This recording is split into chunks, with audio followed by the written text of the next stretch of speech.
All right, this is Dr. Michael Kaye from the Center for Functional Health, and I'm honored to have a guest with me today, Nate Meredith. Nate has been going through our program. Nate, welcome. Thank you very much for taking the time and sharing like what you've been going, what's been happening with you and your journey. So again, this is Dr. Michael Kaye from the Center for Functional Health. Welcome. We're going to be speaking to Nate today, and we're going to hear about his health journey. So Nate, welcome. Thank you so much. I appreciate you just giving me a chance to talk about the journey. It's been an interesting one. Yeah, to say the least, when we first spoke, we spoke with each other on a discovery call and we were chatting back and forth and you were sharing some things that you dealt with and you'll share, what you feel comfortable with what you've been dealing in respect to pain and how you feel, the fact that you saw multiple doctors and then you ended up in the office and we hit it off and here we are today. Yeah. So I'm going to bounce the ball back to you. Sure. Tell us, where did this journey begin? I mean, you were feeling great when you were in your teens, right? And then 20s come. Sure. Yeah. I think I've always had to some extent brittle bones, and and I knew that a little bit. I mean, I felt it growing up, whether it was playing youth sports or whatever the case may have been, early. And then in my 20s, like you said, I just kind of that all came to a grinding halt. I found out in my late 20s that I didn't have any cartilage in my hips, either hip. And so I had to make a decision early on to get my hips replaced, which kind of slows you down. I mean, you can't really do some of the things that you used to do. So if you played, 5-on-5 basketball at the YMCA, that's probably coming to a close. So there were things even with the hip replacements that kind of slowed me down at an earlier age. But it was really just kind of a couple years later, there was a real pivot in my health where there was a Sunday morning I woke up and I could not feel my legs. I couldn't feel anything from the waist down. And I was friends with a girl at the time that she was a nurse at Harris Hospital in Fort Worth, Texas. And I called her and I said, I don't know what's happening, but I'm in a jam and something's not right. And she just kind of listened and she heard me out. And she said, listen, I know an incredible spinal surgeon and I need to get you in with him like ASAP. And so she made a call on a Sunday, and the quickest I could get in was Tuesday. But he saw me on Tuesday, and so he showed me what they did X-rays. They looked at me every which way, and after looking at it, he said, "Listen, you are dealing with a syndrome." He said it's really rare. It's mostly found in dogs, I should say, and horses. And he said it's called CES. It's called Quad Equina syndrome, and I didn't know what that meant. And he just basically let me know that my spinal cord was being mashed. And as it was being mashed by my spine, that it was shutting down my central nervous system. So that's why I couldn't feel anything from the waist down. And so it was, and listen, I don't have any problem being vulnerable about this, but it explains so much. I was having problems with, urination and different things like that. And so he said, I really needed to have you in surgery 2 weeks ago. He said, we need to get you in like ASAP. And so really quickly, I was in surgery. Just within a day or two, I was in surgery. And so they got that pressure off my spinal cord. They basically told my family, I didn't know this. They said they're going to get me up after surgery. They're going to wake me up. If I wiggle my toes, I will walk again. If I do not wiggle my toes, there's a decent chance that I would not walk again. So they came in, I wiggled my toes, the room erupted. I didn't know what they were excited about. But the doctors were thrilled because it meant that I was going to walk. But it was really hard after that because I was in a back brace. I couldn't walk for 6 months. I had to go through really grueling physical therapy to get my balance again, to figure out how to move, just something that had been second nature all my life. And the thing about it is like it didn't, once I was up and walking and all that kind of good stuff after 6 months, I still had issues with, my bowels, with my bladder, anything nerve related. I had irreparable damage in my spine, and it still impacts me to this day. And that was, 19 years ago. And so I've been living with it for 19 years.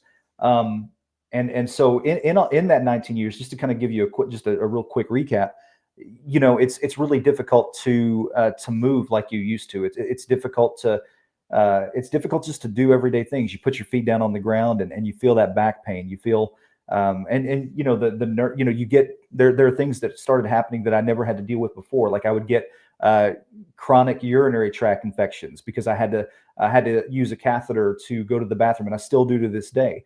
You know, and it is grueling. It's not something that I would wish on my worst enemy, but it's something that I've made peace with. And that's what led me to you was, even though I was at peace with it, my health was terrible, really, really, really bad shape. Yeah, I mean, it's chronic. It's pain. It's ever present. It's overwhelming.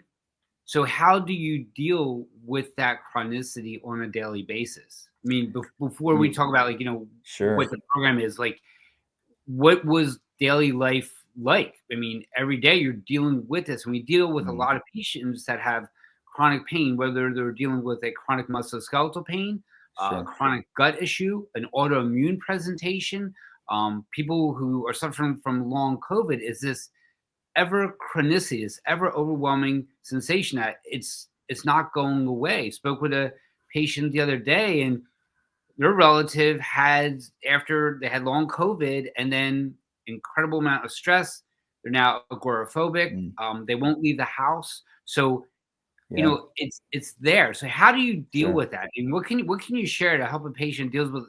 It's chronic. It's It is. there. Yeah, it is.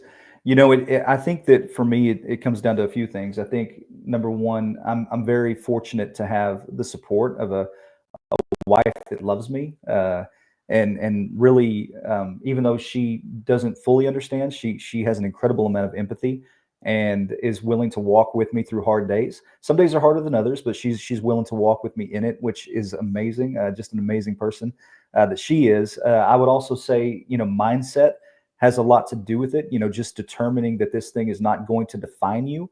Whatever it is, it does not define the whole person, and that's something that takes, again, just a development, and you have to really get that callus, of just that working it through every day. And then I would say my faith also plays a big part of that. I think I mentioned to you when we first met that there's a text in Philippians chapter 3 that says that my body will be made perfect on that day when I meet him face to face. My body will be made perfect like that of Christ Jesus.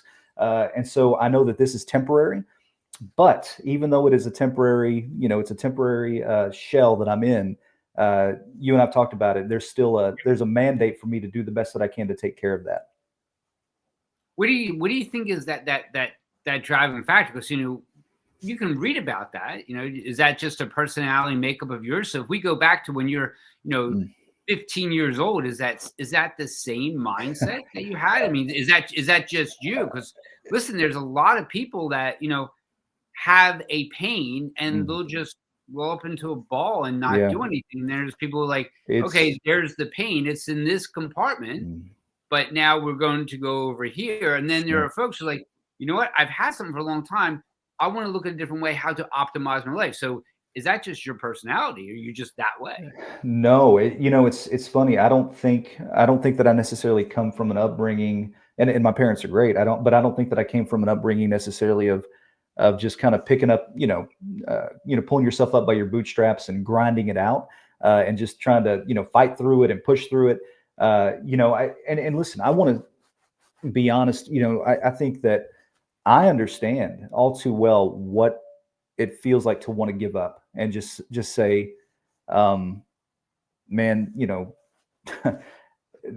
this is too hard. It's too much. It's too much for one person. I completely get that, and it's prison. I mean, it really is. And I would say that for anybody that probably deals with chronic pain, it probably feels like prison, and they don't see any kind of way through or any kind of hope. So I would say that it does take, you have to develop that. I think you have to fight for it. I really do. I think you have to fight for it. And, you know, when I told my wife, I said, listen, I think that I need to, I knew that I wanted to go, or at least try the functional route. Like I wanted to try that. And, you know, I had some great doctors, but I think like a lot of people after 2020, my faith in the system kind of had shifted. This is not a political statement. This is just, I think that it's shifted.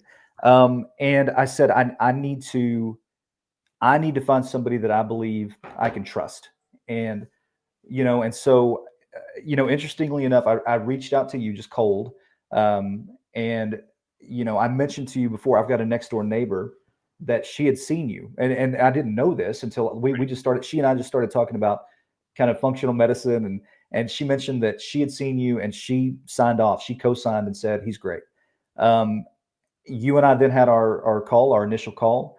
I got off the phone, and you know what's funny? I got off the phone and I was smiling ear to ear. And it was the first time I felt like I'd had a smile with respect to my health that was that genuine, because I told my wife, I said, I think I found my guy. Like I think I found a way through. And but the hopelessness, just the dark days, I get it. Listen, there are some days that they're miserable. Mm-hmm. But you have to fight for it. Right. I remember we were on the phone and I was talking to you. I'm like, well, who's your team? Do you Right. have a team? And you Yeah. said, team. You're like, what do you mean a team? I'm like, No. you don't have a team, and we need it. Right. We need a team to look at you. Right. I mean, Right. that was important. And that's what we've built is like, hey, here's this person that can help. Here's this can help. So that's what we're, looking to do when we speak to somebody is Yeah. to try to build a good team around them. Yeah. Yeah. It's hard for folks because they're sometimes stuck in the system. So you have to step outside the system to get better sometimes. Yep. Yeah. Absolutely. So what is it like prior to starting the program? What was your daily day like? So that's question number one. And the thing that we also want to talk about, I think is important, is community. We briefly touched on that, like when we first met. It's like, it was kind of different where you came, then you moved to Pennsylvania and all that. Sure. And we're a little bit of a different breed here. Yeah. For sure. Yeah. But what was your day-to-day like, and then Yeah. how's that changed? Yeah. So yeah, I'm a born and raised Texan. Spent most of my life in Texas, and moved to Nashville, Tennessee. My wife and I were there for just almost a decade, and then we moved here to be closer to family. When I first got here, I remember just thinking, this is not it. This is not the place. Send me back.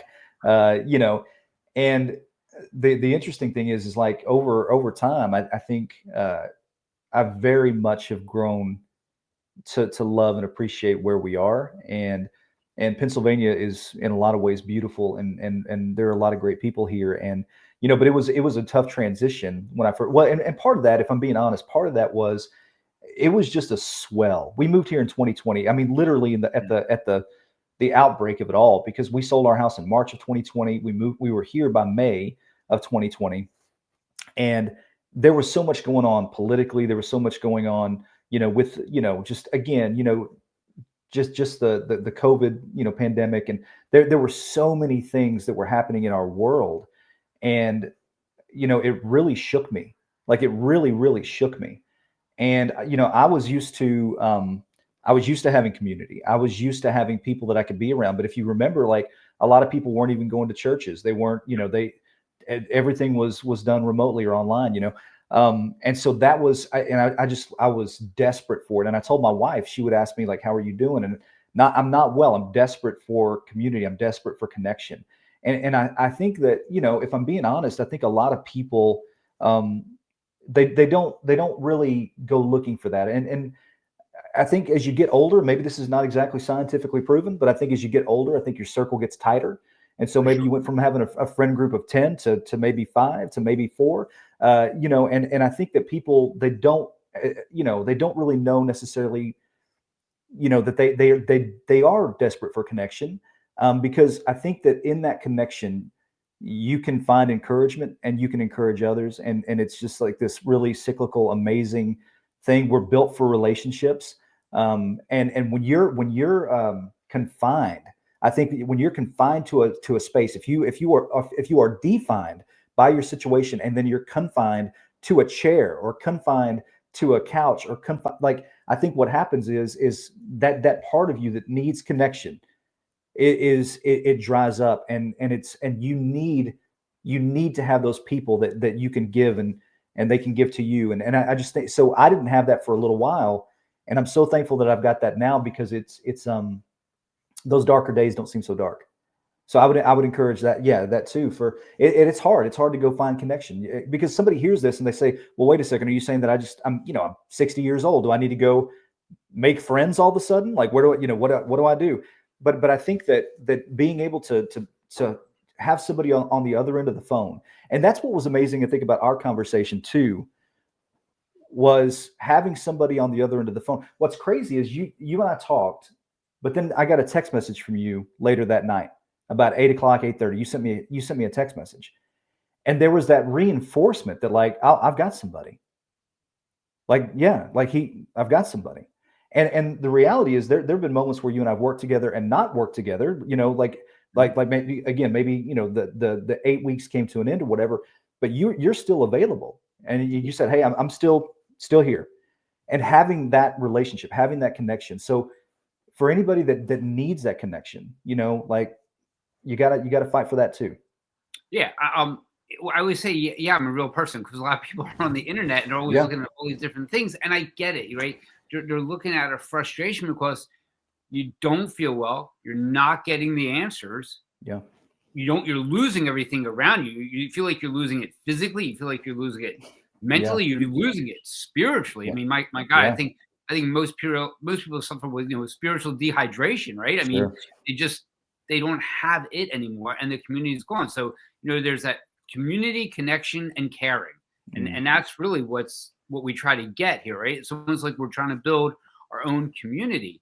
The connection portion is because there is the accountability and the caring because we want to actually see somebody get better. Yeah. Right. Absolutely. And that's really, really important. So what was it though that you dealt with something that finally made you say, I have to look at a different way. Yeah. So was that just your frustration with the conventional medical system? What happened that you finally said, I got to look at something different? Yeah, I think that there was a part of that. I mean, I hadn't had a primary care physician, and a lot of people probably could relate to this. I hadn't had a primary care physician in easily 12 years. And part of that was because I'd been just cut up every which way. Even beyond the hip replacements and the spinal fusion. I mean, I've had other surgeries as well. And you get to a point where there's a little bit, and again, this is a very real thing. I think that there was a trauma in my body. And that's a word we throw around a lot. But there was a physical trauma. It's almost like an open sore, or just, an open wound that you feel all the time. It's just this throbbing all the time. And I think before I called you, because I think I initially called you in November, and what had happened was, I woke up, I put my feet down on the ground, and I stood up, and it was like I had the weight of the world all over me, just all over me. And I told my wife, I said, I can't live like this. Like, this is not living. And, and I think that's what you have to almost determine for, like, are you maximizing what you have been given, as imperfect as it may be? Like, are you maximizing, and are you doing the best that you can? And so you asked about my daily routines and things like that. And so you and I discussed this a little bit. It's very easy, very easy. And I'm sure a lot of people could relate to this. You wake up, you brush your teeth, and let's just say that you work in an office. You drive, you stop at Starbucks, you get the latte, you do the thing. Maybe you get, a little something there to snack on, and then, you go about your day. And then at lunch, you go to, Chick-fil-A, and you get the number 2 spicy and, extra pickle. And then for dinner, you go eat Mexican food. What happens is you do that enough, you will pay a tax on that. You do. And so that was my life. It was like my wife and I, we were in this rhythm of, what do you want to do for lunch? Well, let's go to Chipotle. What do you want to do for lunch? Well, let's just order pizza because it's close. What do you want to do? And what happens is like over time, you will feel the pain of that. It just doesn't matter who you are. Like, people always say that, like, oh man, when I was a kid, I had the metabolism of a, well, yeah, I mean, you're not a 130-pound 7th grader anymore. Right. You're a 270-pound 40-year-old, and so all that to say, it's like, here in Pennsylvania, and you guys are the worst in the respect that you can't throw a rock without hitting a cheesesteak place Mm-hmm. or a pizza place or a hoagie place. Yeah. And it's like, but the thing is, it's so ingrained in the culture. It's like, man, have you been to Pudge's? Man, have you been here? Like, and you almost like it's a pride. It's like, oh yeah, that's where I go to get. And really, the reality is like that's where we go sometimes to practice bad habits. Yep. And and no disrespect to the Pudges of the world, but I was in a rhythm of bad habit, and I had to say enough is enough. And and again, I hate the word diet, but there needs to be a nutritional plan moving forward. Mm-hmm. And so you and I kind of stepped into that, Yep. And notice we never use the word diet, right? We never say, hey, we're going to do this to lose weight. We're going to do this to, for a reason that, we're going to drop the pounds and it's calories. You never heard me talk about like, these are the calories you're getting and stuff like that. So, when people come to us, they're always shocked. And I say, you're going to lose some weight and that's going to be a byproduct of that. So we meet the first time. We spend 90 minutes together for the first visit. What did you think of that? Well, I had nerves. I mean, admittedly, I think I had nerves because there's a it's almost like you feel like, okay, well, here we go again, just with another. It's just a different face, but here we go again. We've got doctor, so and so. And I think I had to that morning. I remember I was headed that way, and I was like, I have to approach this with a new mindset. Because this may, I mean, you don't know how many chances you get to really just hit the reset button. And so I said, I have to really just I have to embrace this. I have to embrace it and see where it goes. And, when I met with you the first time face to face, I mean, it really reinforced what I already felt like I knew on our initial phone call. And so I knew that I wanted to do the 8 weeks with you. And here's the interesting, because I knew that in the 8 weeks, I knew that it wasn't that magic was going to happen. It wasn't that like, hey, I'm going to meet with Dr. Kaye, and in 8 weeks, I'm going to be healed of every, illness, every disease. Like, no, I mean, the reality is, this is it's an opportunity to chip away and to reverse and to, and it's going to take time. It's going to take, surrender. I had to surrender, a lot of my instincts and impulses and say, man, I'm going to do it your way. Dr. Kaye, I'm going to trust you. I'm going to throw my hands up and I'm going to say, I'm going to do it your way. And let's reevaluate after 8 weeks. And I'm glad that I did. Yeah. Sometimes we are so weighed down by our thoughts, our beliefs, our experiences that we can't rise to the top to take a big breath of air unless we let some of the old stuff go, right? So we got to let the old stuff go to get to the top so we can breathe again, and just create change. And like you said, there's so many things to look at. You have to work on the gut. You got to work on nutrition. You have to work on sleep. You have to work on mindset. You have to work on movement. You have to work on how you respond to stress. You cannot pull all these levers at the same time, especially when you do not feel well. Right. And we talk about 8 weeks, and that's in my head, like that's the beginning, right? That's like the appetizer, right? That's just to whet your appetite to get you moving, because nobody becomes a black belt overnight. Right. Nobody becomes healthy overnight, right? So this is something that you work at. And, like we talked about in the beginning, some of the beliefs that you had, right? So let's talk about that. Some of those things that we kind of like squelched those, like, hey, that's not really true, man. Sure. I think that's been one of the more I don't know, interesting, I think, things that I've kind of figured out, in my time with you is that, I think we all have limiting beliefs. We all have things that we probably believe about ourselves that are not true. And so one thing that you and I discussed is a handful of weeks ago, I took my dog out to go to the bathroom. He's a big boy. He's 100 pounds. And he pulled me down the stairs, and, and I bit it hard. And my initial thought was something's coming loose. Either the hardware in my back has come loose, my hips are going to pop out of place, this was my instinct as I'm falling in real time. I'm thinking something's about to pop out. And I remember you and I kind of revisited that. I told you about it. And I said, yeah, I think that I've got, balance issues. I think I've got issues with my balance. And you said, well, well, you just told me that your dog pulled you down pulled you down so it wasn't like it was an equilibrium issue. It was, you had a 100-pound ball of fur that shot off like a rocket and pulled you down. Exactly. And and so the thing is like, I had to really think about, well, over the last 20 years, how many times have I fallen? And it was really only one other time. And it was years ago. It was decades ago. And so these are these little things that erode, and they tell you that you can convince yourself that these things are true, that I do have bad balance, or I do have, I do have high cholesterol, and whatever. And there's no real data to back it up, which is why I'm glad you dove into the data of my blood work. Because one thing that, and again, this was another belief that I had about myself, is I was almost convinced that when my blood work comes back, he's going to tell me that I'm either diabetic or pre-diabetic. Right. And I'd already convinced myself that when that happens, it's going to rock my whole world. Like when it happens, it's going to turn my world upside down. So my dad is a type 2 diabetic. My uncles had diabetes. My grandmother's had diabetes, so I thought, yep, it's about to land on me. Right. And my blood work came back, and you said, hey, and you said, I've got some good news for you. Right. It was great. Yeah. It was great.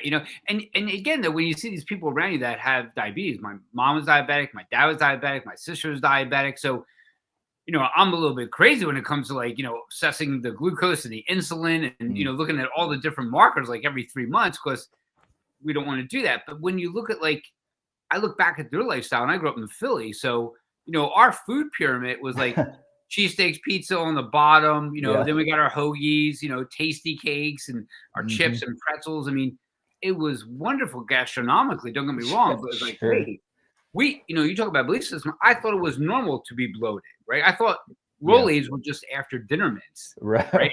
Right. Yeah. On the alcohol, everybody was eating them. I thought that was normal. So, when you say hey, I'm going to have X, I'm probably going to have, and turns out not, that's a wonderful thing. Yeah. And we dove deep into the blood work as well, because we do, more blood work than traditional conventional medicine will cover.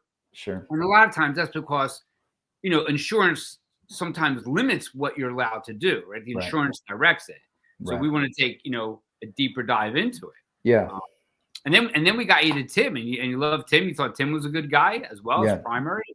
Yeah, absolutely. And you mentioned that about the insurance and everything. And here's something that I've given some thought to this, because there is an expense sometimes when you meet with a functional medicine doctor. There's an expense.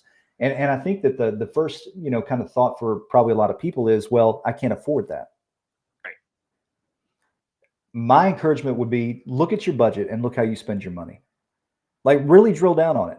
This is not me preaching at you. I'm just saying, really look and see where your money is going, and ask yourself, if I cut this, and this for a month or two, could I afford it? Right. Chances are you probably could. If I stopped eating out for a month, could I afford it? And I think what happens is you'll realize that you can't afford not to. I'm telling you, if I had all the money in the world, I wouldn't buy cars. I wouldn't buy, all the things. I wouldn't get a boat. If I would put that money into my health every day, all day. And, and I think that there's this, again, we talk about limiting beliefs. It's this, I don't have the budget or the money to go to a functional medicine doctor. I don't have the money to go get my back worked on. I don't have the money to eat well. Right. And I think that that's rubbish, man. I don't think that's accurate. If you look at where you're spending your money, I think if you prioritized it a different way, you could say, hey, maybe I can pull this off. Right. I mean, there's definitely, an investment in health. And absolutely, as a society, we'll buy a TV for $1,000 and put that on credit and not even blink an eye. Absolutely. Hell, we'll buy a car. In my old man brain, I still think a used car is $5,000, so, but people will buy a car and have no problem paying that over 6, 7, 8. Now I hear even 10 years you can get that car, right? Crazy. And then we'll flip to the other side of health, and it's like, oh, I can't afford that. Now, the frustration does lie in the fact that, when they get a paycheck, if they're working for somebody, they're paying something into it. It just doesn't cover it. That's the problem.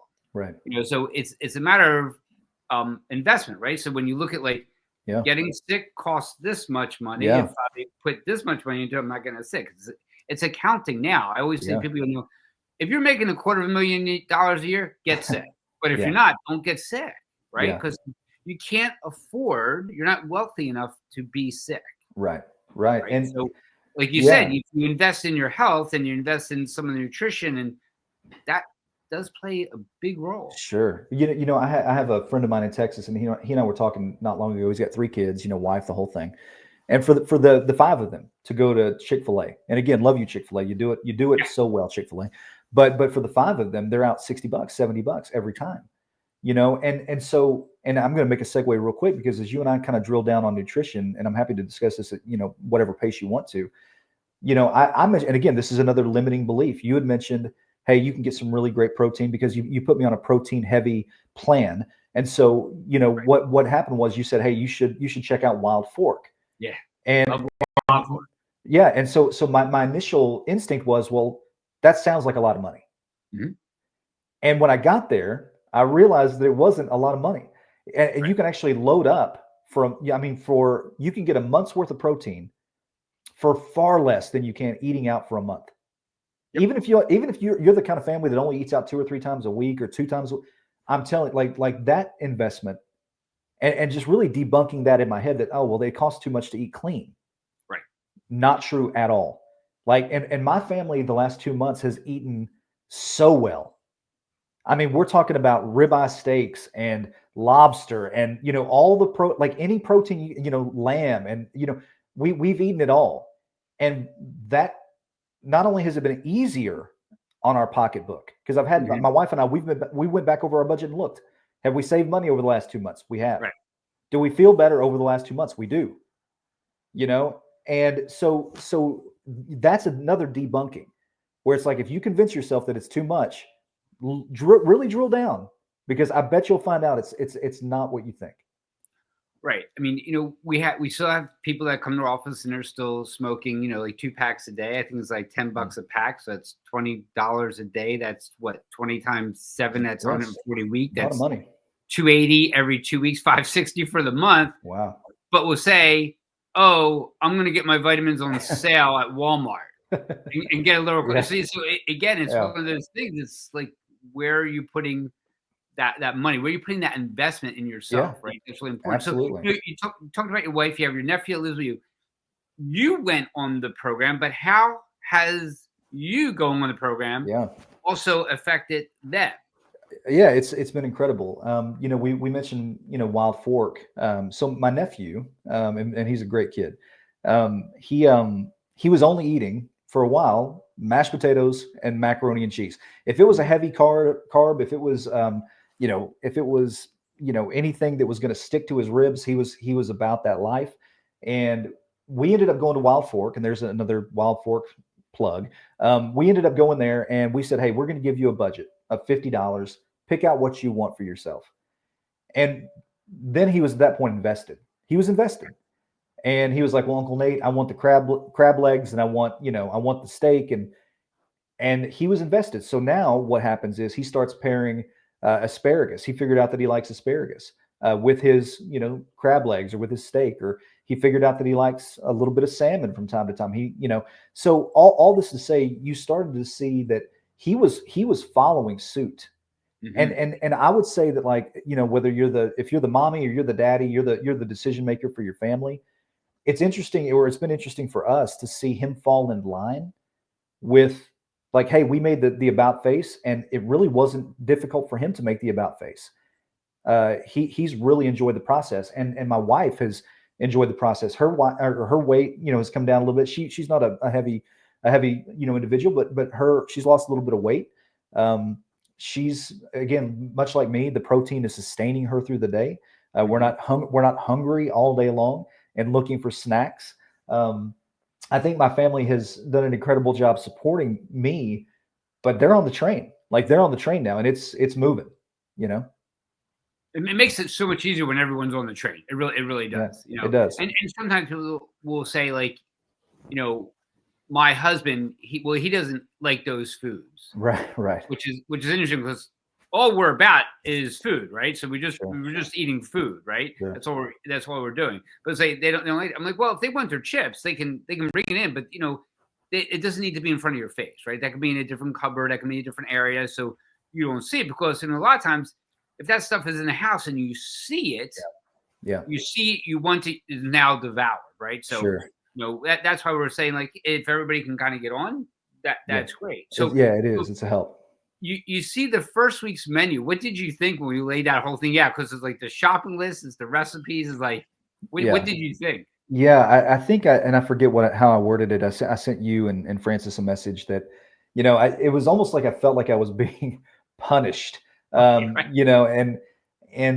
This again, this is, you kind of reap what you sow, and it looks like I'm reaping right now, and this is the worst. And, but what happens is again, if you, especially in my situation, I was fortunate that I'm a fan of proteins. And again, I'm a Texan, so we come from the land of brisket and things like that. Mhm. But a lot of my nutrition has been protein heavy, with a balance of the right kind of vegetables on the side and things like that. And again, it's not it's not cafeteria lunch. It's not prison food. Right. You're eating really delicious food. And the great thing about Pennsylvania, is I said you can throw a rock and you can hit a cheesesteak place. You can also throw a rock and hit a farm. Yes.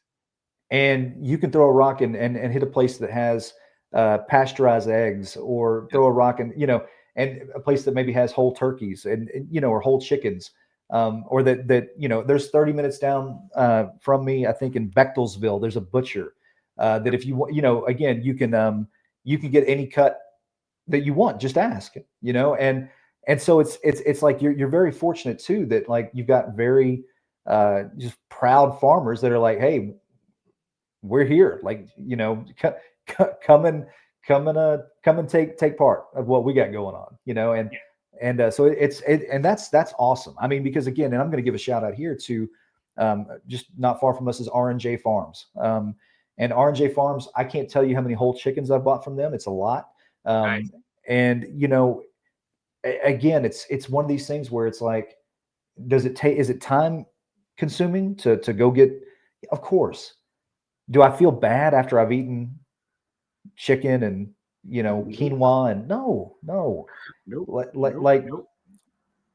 again, it seems like it's a life of convenience.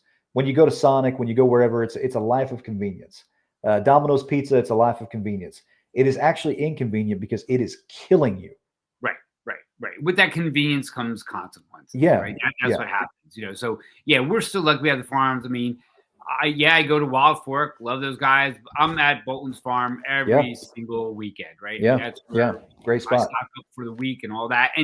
But even when we talk about the finances behind it, the way a lot of times recipes are created, it's like what I'm eating for dinner next day is for lunch, right? Yeah, So when we look at the finance aspect, two turkey cutlets are costing me about $11.50, sure. and I throw in some broccoli, and now I got two meals Yeah, that's cheaper than if we went out to fast food. I mean, the sure. attraction to fast food before was, yeah, it's easy to get, it's tasty, all that. We can talk about why it's tasty, hyper palatable, and all that, Yeah, but it's no longer cheap.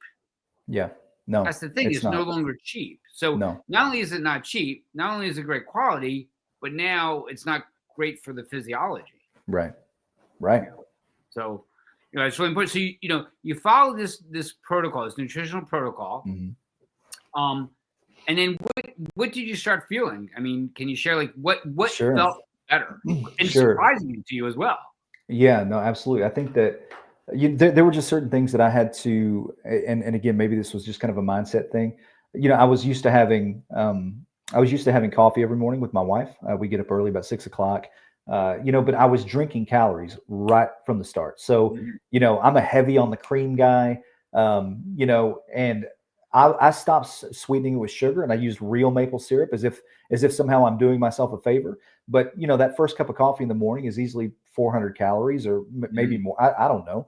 Um, so I cut out the coffee, and really I cut out the sugar, and I cut out the processed food. That was a big part of it. I haven't had sugar, not really, in about 7 weeks. And again, I've by and large, most of my life I've had brittle bones, but I'm getting around better We live we have 3 stories here in our home. I get up and down the stairs a little bit better, and it's only been 6 weeks. The weight is coming down gradually, consistently. I'm not really worried about it. I mean, I'm worried about, how do I feel in the morning? How do I feel when I wake up? Um, you know, Something else that I'll say too is just like, getting that nutrition right has been huge, and it's taken a certain discipline. But one thing that you touched on, and I think it'd be important for people to hear, is just setting up the environment so that you can win when it comes to your nutrition. Setting up your environment when it comes to your rest, so that you can win, so that you can get proper rest. Again, we live, and I've been guilty of this. When I was a kid, I remember staying up late with my mom to watch All in the Family, and that's what you did. Yep. And you stayed up late, and you'd watch Johnny Carson or whatever, and nowadays people stay up till 2 a.m. watching Friends reruns. Yep. As long as Nick, yeah, as long as Nick and Knight will run it, they're watching it. Yep. And there's no real, and again, there's a tax. You don't know you're paying it, but when you stay up till 2 a.m. watching because you just don't want to go to sleep, right, and then you're waking up at 7 o'clock to go to work, and you just feel miserable. Right. And so setting up that environment, again, I'm not trying to be preachy. I'm just saying this is like, I didn't have my environment set up when it came to my rest either. So there was no real plan when it came to my nutrition. There was no real plan when it came to my rest. And every day I felt miserable. And again, we kind of connect, and you say, hey, let's try it this way. Right. And so I do think, I do think that setting that environment up, you've got to set yourself up for wins, because if you're not thinking forward, again, today I know what I'm having for lunch. I'm probably going to have a ribeye steak and some vegetables, or I may have a strip and some vegetables, which I'm fine with.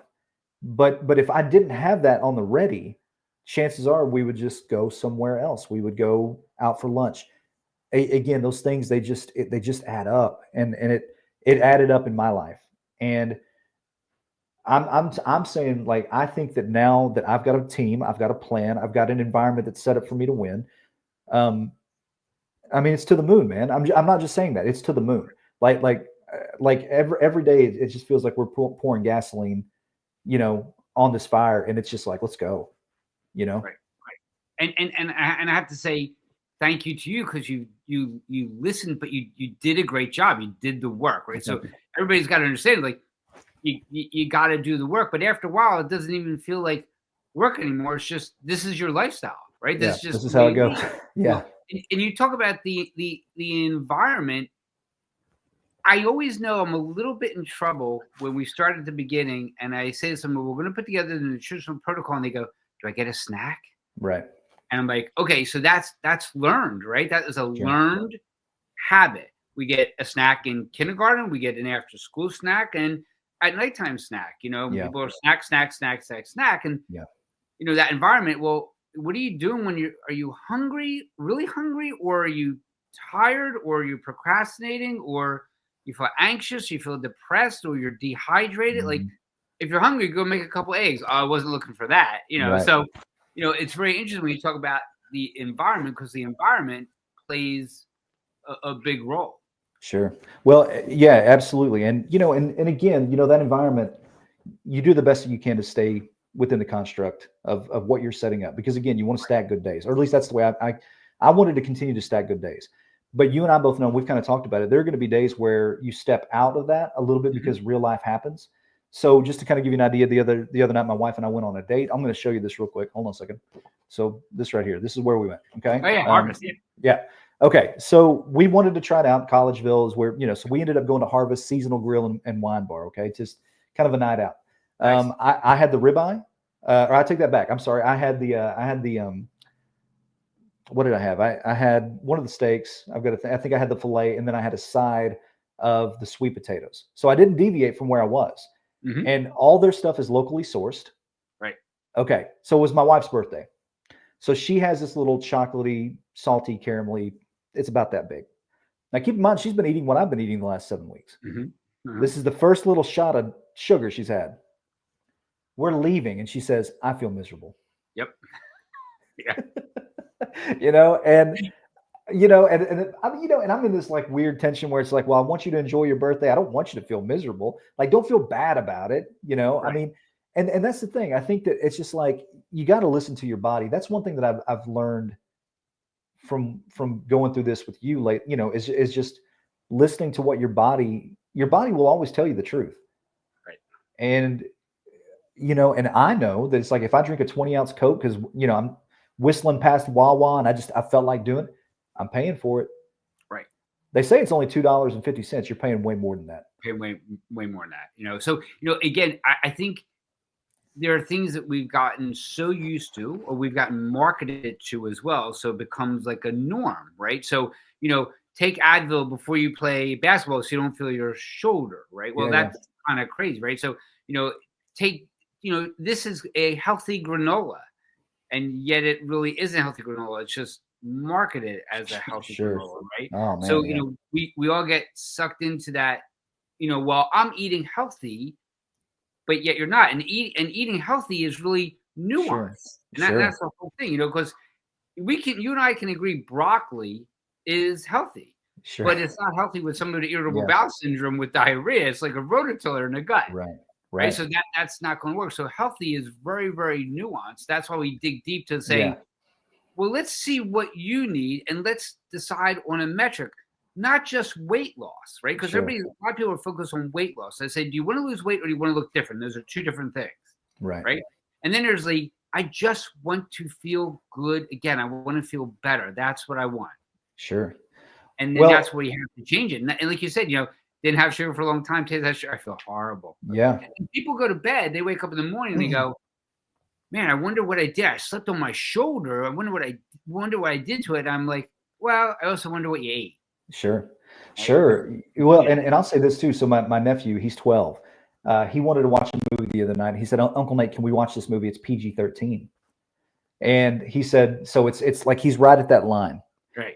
And so I look at it and it's got X, Y, and Z that are not good for it's not good for a 12-year-old. And he said, but Uncle Nate, I'm right there at the 13-year-old mark. And I said, well, man, what we've got to consider about the PG-13 rating is who's making the rules. Right.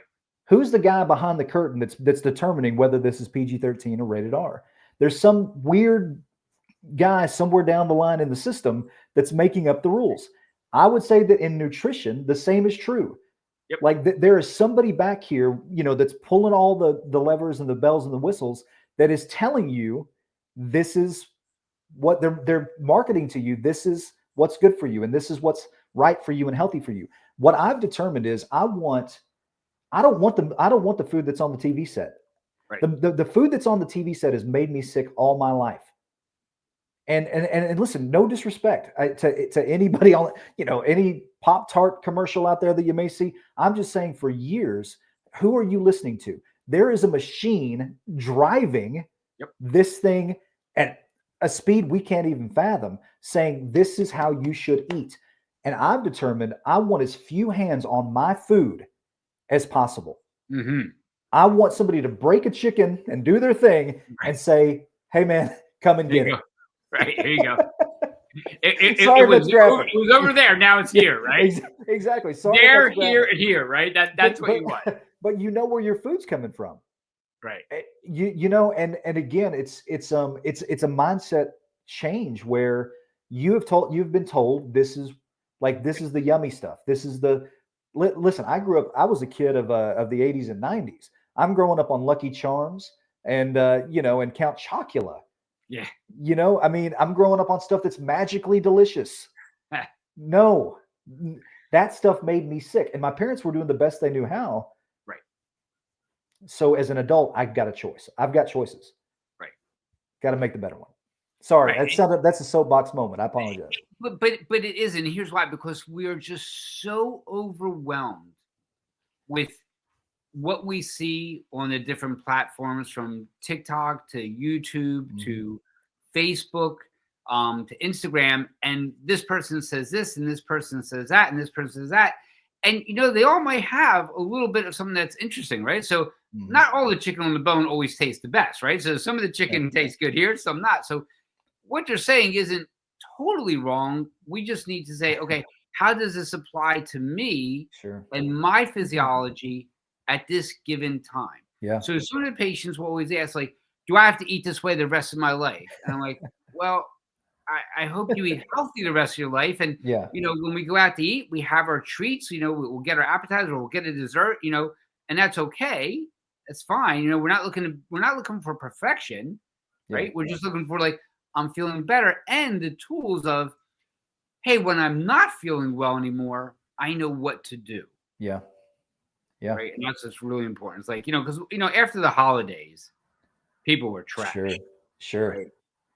Sure. Just trashed. That's okay. We know what happens. Now we know what we need to do. Yeah. Yeah. You have to recalibrate. Yeah. You have, so that's where, like, a reset comes in, right? Yeah. So, hey, I went on vacation. You telling me I can't eat this on vacation? No, I'm just saying you're not going to feel great. Yeah. And we know what it is when you don't feel Sure. great again, then what we need to do. Sure. And Dr. K, I want to be clear too. If anybody hears my tone, or if anybody hears, like, I'm not somebody who's figured it out. I believe that with help, I'm starting to figure it out, a little bit more and more, but it's like, listen, I just, I've turned 49.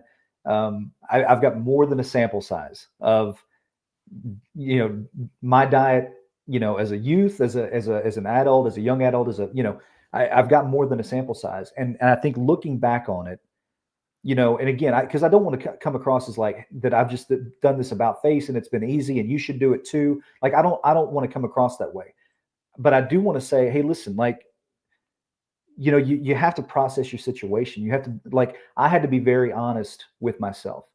And there are different things that I could look at and say, that makes me sick. That makes me sick. Right. And I've got to embrace something new. And so I don't ever want to, and I want to be respectful of anybody's situation that may be listening. It takes some doing. It takes some doing. But I think if we're honest with ourselves, we can look at some things and say, man, that's how I got here. Right. Right. And you said you're 49 now, right? Yeah. Yeah. 49. So I'm 60 now, right? That was a weird number to hit. I will tell you that. It was like, hey, that's interesting, right? Hey, now that's interesting, right? When you're filling something out online, you're scrolling down, you're like, where the hell is that year? Yeah, where's my number? Yeah. Scrolling so much, right? Yeah. But here's what we're doing. I always tell people, listen, we're training for the next decade. Right. Right. So you're 49, you're training for 60. That's what you're training for. Yeah. Right. And the idea is, like, if you can do well over these next 10 years, then 60 to 65 is a hell of a lot easier. Sure. Right. And that's how we look at it. Right. We're setting our body up. Right. This is our temple. Right. We get this one temple. Yep. And we have to adorn it by doing the right things. Absolutely. Yeah, absolutely. That's where we are. So we'll wind up. What are the last words of wisdom that you can share with somebody? Because this has really been great. I really thank you for this. Of course. Wonderful share. Yeah, of course. And thank you again for just letting me kind of just share my story and where I'm at here in the process. But I don't know if it's necessarily wisdom, but something that I would say is confront the lies that you tell yourself. Confront the things that you feel like you can't do. Confront them, and and really fight for it. Fight for your health. Fight for your family. If there are any dads out there that are 50 years old and you want to see your daughter walk down the aisle, man, think about it. What changes you got to make to get there? So it's like, I would just say too that, if you deal with chronic pain, chronic disease, it does not define you. It is a part of your journey. It doesn't have to last forever. There are some things that you can do about it. Find community, find people that you feel like you could not only invest in, but have invest in you, and somebody that is a phone call away if you're having a bad day. And I think that, if you, again, and this would be lastly, I just think that, if you've convinced yourself, and this is again one of the lies that we tell ourselves, but if you've convinced yourself that it's too costly, I don't want to leave my wife a widow. That's the reality. I don't want to leave her. I told her if she marries again, I'm going to haunt her. I'm going to haunt. I'm going to make that guy's life miserable. I'm going to haunt him. I don't want to leave her in my late 40s, early 50s. She means too much to me. And so I'm fighting for her too. Like every day when I make a change and I make a tweak, it's because I want to live. I want us to have a 50-year marriage. Right. I want she and I to have the party with all the people and everybody that got us there. That we're in our 80s and we did it. So I think that it's like you got to find, and people say it, and it sounds cliche, but find your why. And maybe that why is a who, but figure it out and fight for it because it's worth it. They're worth it. I'm worth it. And Right. and so again, I appreciate that you are helping me because this is not done. Our journey together is not done. Nope, we're And just beginning. exactly. And I appreciate that you have given me an opportunity to have a safe place to land and to find a way through. And I'm convinced that it saved my life. I put that in a Google review. That's not hyperbole. That's not for dramatic. I truly believe that phone call saved my life. And so if you're out there and if you're on the fence, make the call. Make the call. Right. So yeah, that's my encouragement. Thank you. And listen, it's been an honor. And again, I have to thank you for also doing the work. And we have to be cognizant of Yeah. that you did the work as well, right? And that's what's most important. Working So at it. that's really super. All right. I really, really appreciate your time today. Hang out for 1 second. I'm going to end the recording. Everybody, thank you very much. Hope you got a lot out of this, and we will talk to you soon.